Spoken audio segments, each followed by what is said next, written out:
Hey guys, Zul'jin here and welcome to Gwent. This is a collectible card game that was spawned from an epic RPG known as The Witcher 3. It takes place with the same monsters and characters that you find in The Witcher 3, and to a lot of you people this is going to be very, very familiar. I really had a great time LPing the portion of The Witcher that I did before I realized how long it was, and I also was introduced to this game itself, and thus getting access to the closed beta when I went to E3 and I was invited to an event to show the game. So let me just go into practice and I'll try to kind of let you know what's going on. I'm gonna pick a starter deck. I've already kind of edited this starter deck, just playing around with the different cards I got, and the practice round will give me a chance to kind of explain what's going on. So this is the opponent, and this is my side. We just happen to be playing the exact same character, which will kind of limit the amount of exposure you get to cards, but soon enough you'll see. Okay, so there's all kinds of different abilities. I'll try to explain them as I go here, but mainly what I want to do is there's a few duplicates that I could actually draw from the deck. So like these guys right here. Play all copies of the unit from your deck when you play them, so we don't need two in the same hand. The same with these, and I think I don't have any. Yeah, I do have units that are immune to frost, so this is actually a pretty good card, and the breeding card is a good card. I'm actually going to get rid of the wyvern here in hopes for something a little bit better, and I did get something a little bit better. Okay, so for this specific hand, so as I was saying, there's two sides and there's three lanes. Okay, not like a MOBA lane, but there's artillery, there's archery, and there's infantry. And basically what you want to do is use a combination of cards that beat out your opponent's score. The score here at the top, Turing machine, versus mine down here at Zul'jin. So we're going to go ahead and play a card on the artillery lane. It doesn't matter what lane you put cards in, but you'll see there's weather effects that are like spells that nullify the power on different lanes. So right now, if I were to play a biting frost card, that nullifies or set the strength to all non-gold units on both melee rows to 1. So if I played this, both these lanes, every unit on them would be brought down to 1. Now this would severely nerf this guy's cards, and I would have more power than him. Right now he has 9 and I have 7. So the way that this game works is through bluffing and strategy, to where you really have to pay attention to what the opponent what you think the opponent is going to do based on what you can do, and being assumptive on how they play strategies. And you get a little bit better as you go. There's actually a pretty steep learning curve, but it's been a lot of fun. So what I'm going to do here, since I do have a biting frost and I'm going to nullify this lane, that's my plan. I can play either cards that are immune to frost, like this guy here, or I can actually play cards in other lanes, or a combination of the two. So that's what I'm going to do right here. Since I'm going to play biting frost, I think I'm going to avoid playing any breedable cards because I do have something that duplicates all breedable cards. So I think what I'm going to do is I'm going to play cards that are immune to frost effects. Okay, and this one actually summons another one just like it, or up to, well, all of them, all the copies in your deck. Alright, so he went ahead and bred his units, which is pretty rough now. Now he's got 6 units of the same type, and they're all 3. Now there are cards to eliminate entire rows or reduce strength from all rows other than biting frost, but I think that's what we're going to use right here before it gets a little bit out of hand. So when I use this card,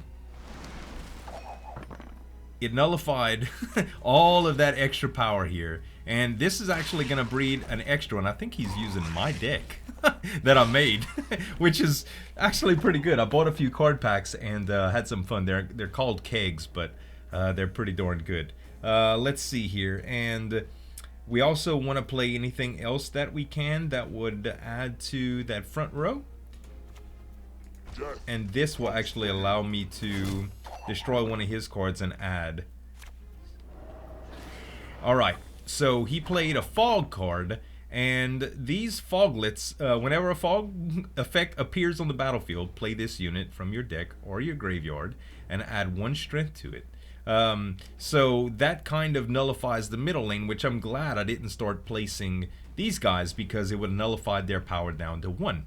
So right now I'm still beating him 17 to 19. He has 6 cards, I have 6 cards, and we both have our legendary, which I'll get into in just a moment. So what I'd like to do, I think the best thing to do is I can either play artillery, which I don't have any of. I can play my legendary, which is immune to all of these effects because it's a gold card.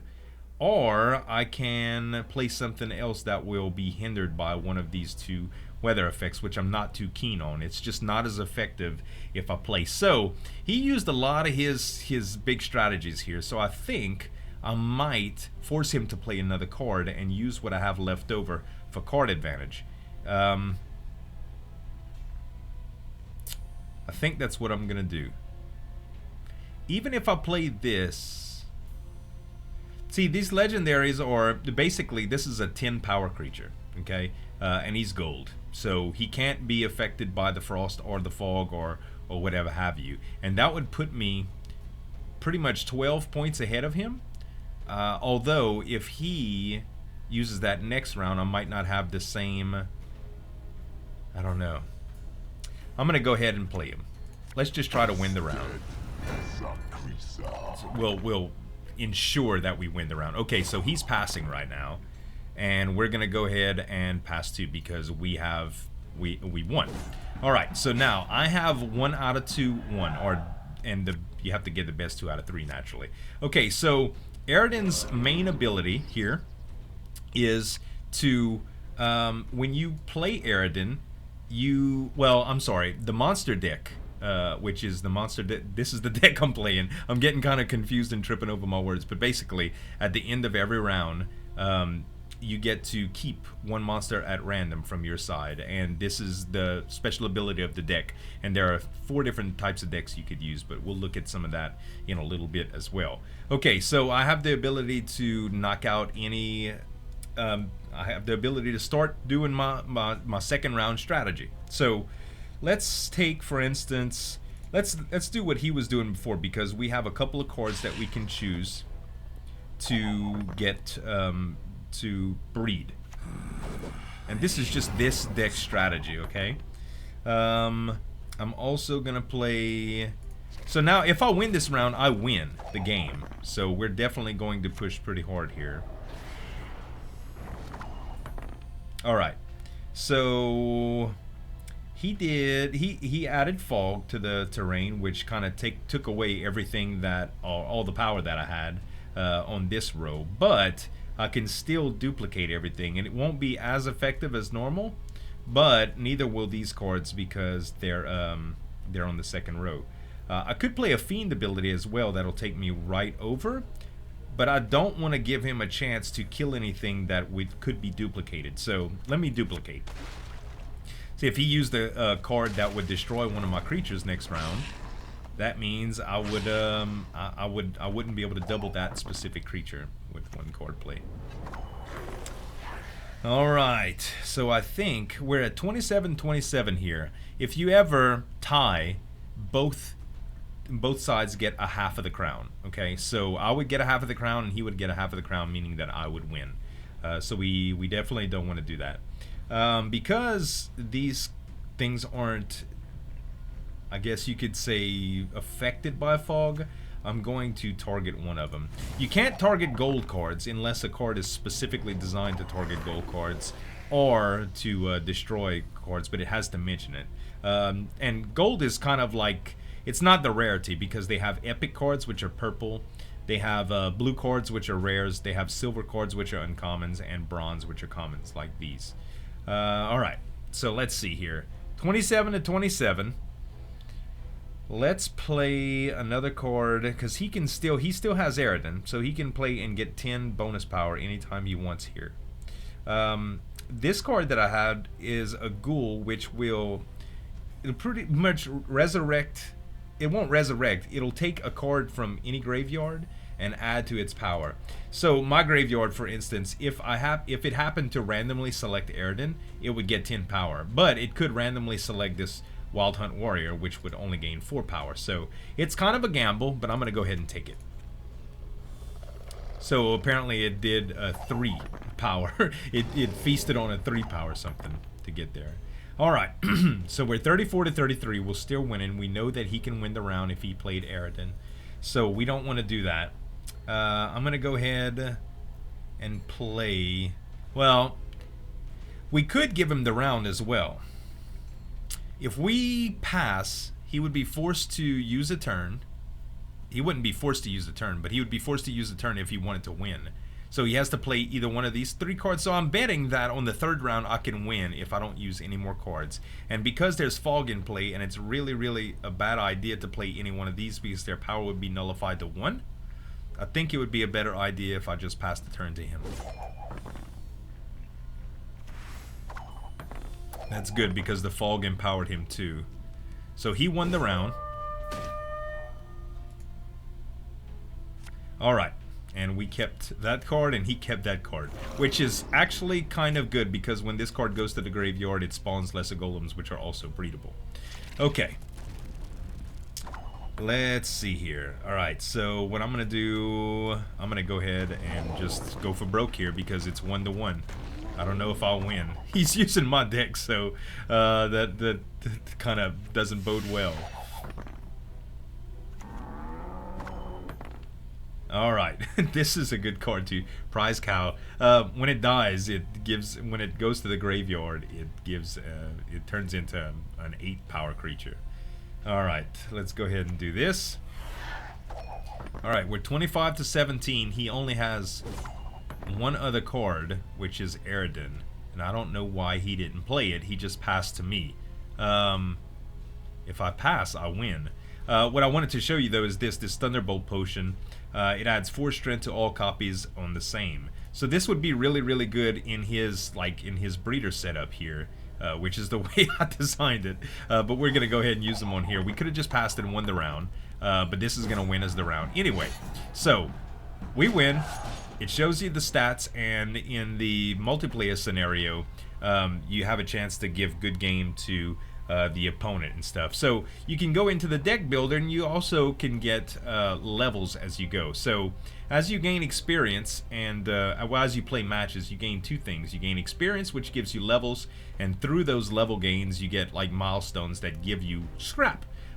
You also get scrap from the opponent giving you good game, which you can't get in single player currently. But like I said, there's going to be a single player version in the final version of Gwent that is going to allow, well, I think that should allow you to accumulate rewards of some sort. Maybe not scrap, but you can go to the shop and you can use this scrap to buy kegs. And once you buy a keg, you can also buy kegs for real money here. It is a little expensive in my opinion. I kind of factored it out. The best deal you could get is like $1.16 US for 1 keg. And believe it or not though, 15 kegs for $20, which I got the game for free, but if the game, you gotta figure, if you spent $20 on the game, you would probably get quite a bit of cards, and you can build a few custom decks, especially if you've been leveling up a little bit and you know what you're chasing. Okay, so I'll show you what I mean by that. Let's go ahead to open keg. I've got a few kegs already to open for you guys. Let's go ahead and say yes, and this guy's kind of funny actually. He's like a troll. We'll listen to what he says. Alright, ta-da!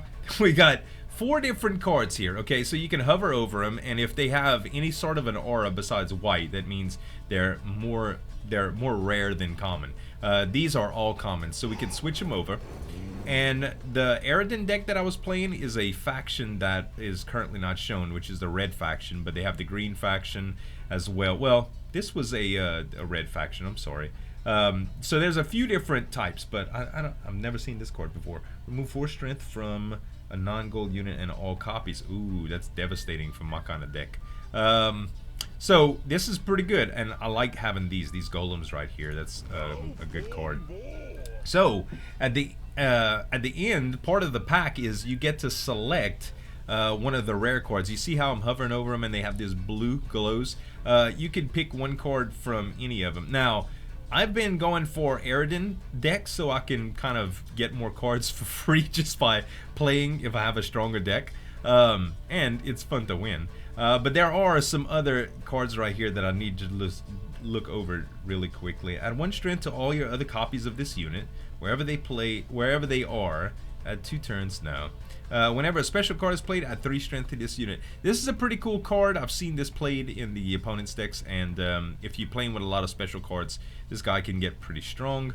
But I'm gonna go for the mana core because it's huge, and I have 1, and it's artillery, and I'm kind of weak in that line. Okay, open next cake. Let's do another one. All right, still no rares. Never had an Archgriffin. Remove any weather effects from this unit's row or your side of the battlefield, on your side of the battlefield only, and set the strength to any unaffected units to its original value. That is tremendous. This is a really, really good card. I've been thinking about doing a Biting Frost deck, so that would be excellent to add to it. And I have the option to get another Manticore, but this Thunderbolt Potion, I've been waiting for another one for a little while because it synergizes so well with my custom deck that I built. So I'm going to take it. Alright, and one more, ladies and gentlemen. Okay, let's see what we got here. Monster Nest, that's good. I think I have enough of those already, but he's enthusiastic, isn't he? Wow! Alright, decoy. Return a non-gold unit on your side to your hand. That is pretty good. Especially if that card has an effect. So some cards, when you play them, they affect another card, like taking away strength or doing damage to another card, or buffing one of your other cards. So this would allow you to kind of recast it. That's kind of neat. Huh. Destroy the weakest non-gold units twice in a row. Oh, that's powerful. That's powerful. So let's say you have a card with 5 power and the enemy has 2 4s and 2 3s. You would destroy the 4s and the 3s, or the 3s then the 4s actually, because it does it twice in a row. Remove 4 strength from all units on your opponent's side of the battlefield whose strength is below its original value. So this would allow weakening. This would encourage weakening things, which I think I like this Pavetta card. This is awesome. Alright. So you can go into deck building and stuff, and the tutorial kind of brings you into those. But I've already built a custom deck, the Eredin deck. So I'm gonna show you guys what that does. And you kind of saw me face off against it here, but I'd really like to show you how I kind of strategize on it. So let's go ahead. This is the starter deck that I just used to show you. And this is the deck that I made called Misty Mischief. It's because you could do the tricks with the breeding, and also there's a fog mechanic in it, which you kind of saw that too. Alright. So, I know it's a lot to take in, but basically it's a cool card game. And I've been having so much fun playing it, I figured I would introduce you to it. I know a lot of people are probably going to be like, you know, their eyes are going to glaze over and it's like, oh, a card game, I'm not going to do it. And it looks like we play in another Eredin deck. But some people are really gonna like it, and they'll be playing it sooner or later too. So, alright, let's take a look at what we got here. So we probably don't need 2 fog cards. We definitely don't need a fog and a fog lit. So we'll, oh man, this is terrible. It's a terrible draw actually. Let's get rid of the fog lit. And do we have any other breeder cards? We do, but we don't have any Monster's Nest. Let me get rid of the other foglet and hope for the best. Alright, we got 2 golems. It's something to work with.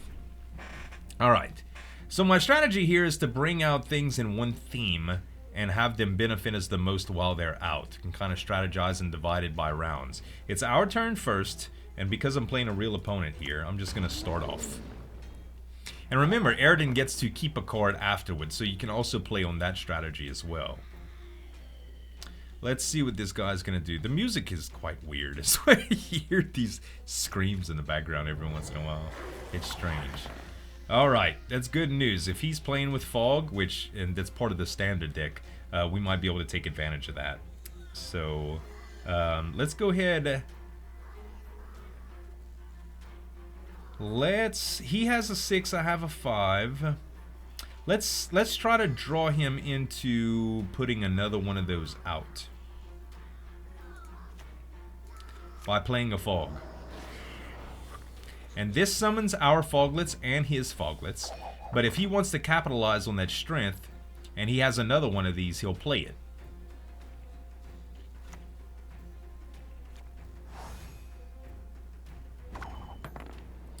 Alright. So this is a little bit of a problem. This is going to turn into an 8. These 3 are going to be 6s. I'm thinking what we can do here is... It kind of blew up in my face. Let's play the other golem. This card's going to grow every round too, but we can actually destroy it with Scorch.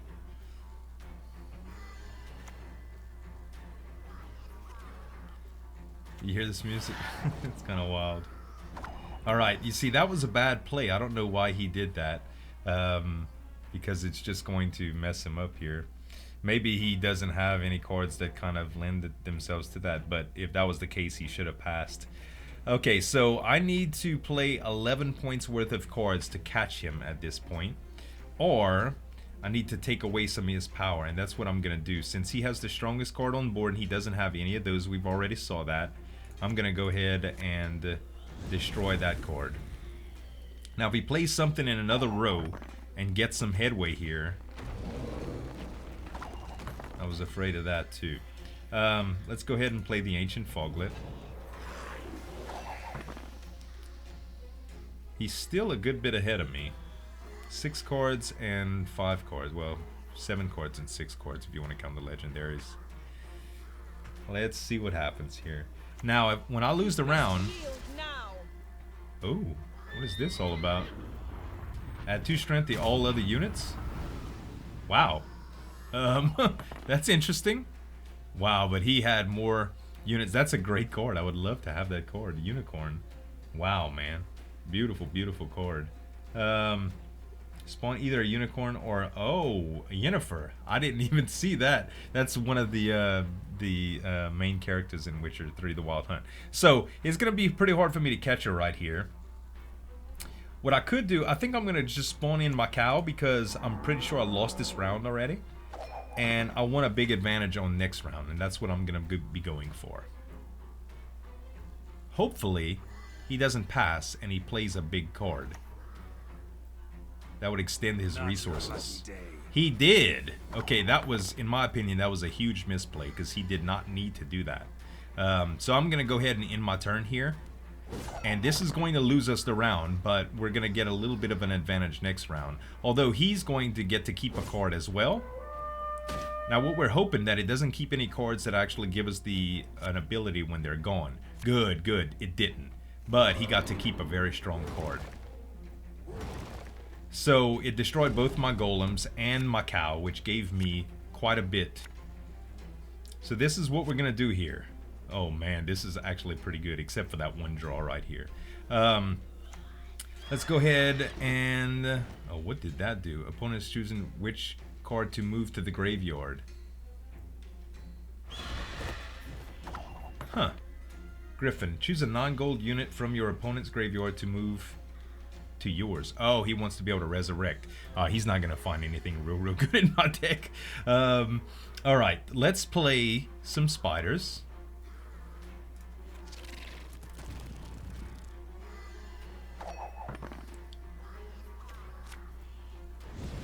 That's going to burn my big one. That's okay. That's not the strategy that we're going for anyway. Let's go ahead and play another one. Alright, he's still beating us right here. 18 to 10. If he doesn't destroy a ton of my units, I'll be fine. I think I'll be fine. Alright. Let's breed. That sounds strange. Not you and I. I don't want to breed with you. But I want to duplicate all of my units. Alright, that gave us a small small chance here. Alright, So I'm gonna do that again. Which is pretty ridiculous. It's one of the reasons I made this deck, because this is so much fun just to see how much multiples. There are cards that can destroy these lineups though, but many people don't play with them, so the chances that I do play against opponents like that are very weak. Unless I'd be playing against my friends, which none of them have the closed beta, unfortunately. Alright, so he's passing. He's like, okay, the round's yours, dude. That was crazy.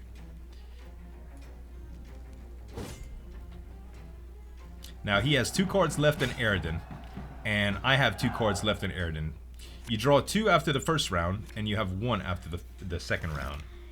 So, he got the advantage here. He kept a 6 power card, and I kept a 2 power card. So, what we're going to do is we'll go ahead and spawn in our guy here. If he doesn't play a fog, I think we'll be alright. He has some neckers, which is some breedables. Hopefully he doesn't have a breed card. Okay. Time for the gusto, I guess. Let's go ahead and bring out Eredin.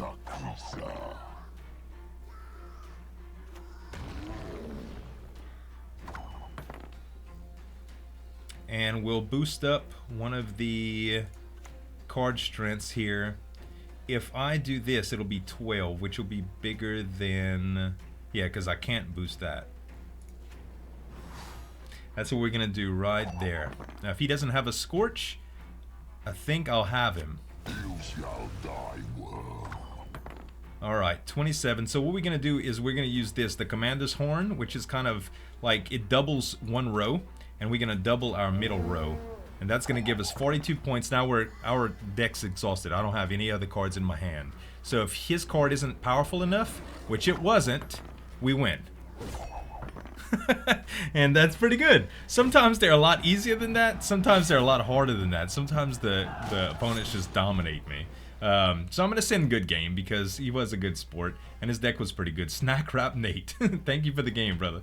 And basically, if you don't give good game, or you don't get good game, you actually don't get any scrap if you lose at all. But if you do win a match, you get some experience, and every time you level up, you get some ore. And he did send us a good game. So we did get 5 extra ore for that. So even if I would have lost, I would have got 5 ore, which progressively gives you kind of like currency so that you can buy card packs without spending real money in it. But that is the game in a nutshell, guys. There's a bunch of other decks here, and I don't really know a whole lot about them, but they all have their different abilities. This one has choose up to 3 cards from your hand and replace them with cards randomly drawn from your deck. That's a playable card and that you get. That's your legendary in this deck. Skellige is all about resurrecting. And Foltest's deck is spawning exact copies and stuff like that, and also buffing and debuffing units. So it's a pretty fun game so far. I think it has a lot of replayability. I've been playing it all day, and I'm hopelessly addicted. Please send help. Anyway, you guys, I hope y'all enjoyed the video. Let me know in the comments if you want to see some more, and that's gonna be it. If you haven't already, do me a favor and give me some dap on that like button to show your support for the channel, and you can also subscribe to the channel for more daily videos. Thanks so much for watching, guys. As always, this is Zul'jin signing off, and we'll see you next time.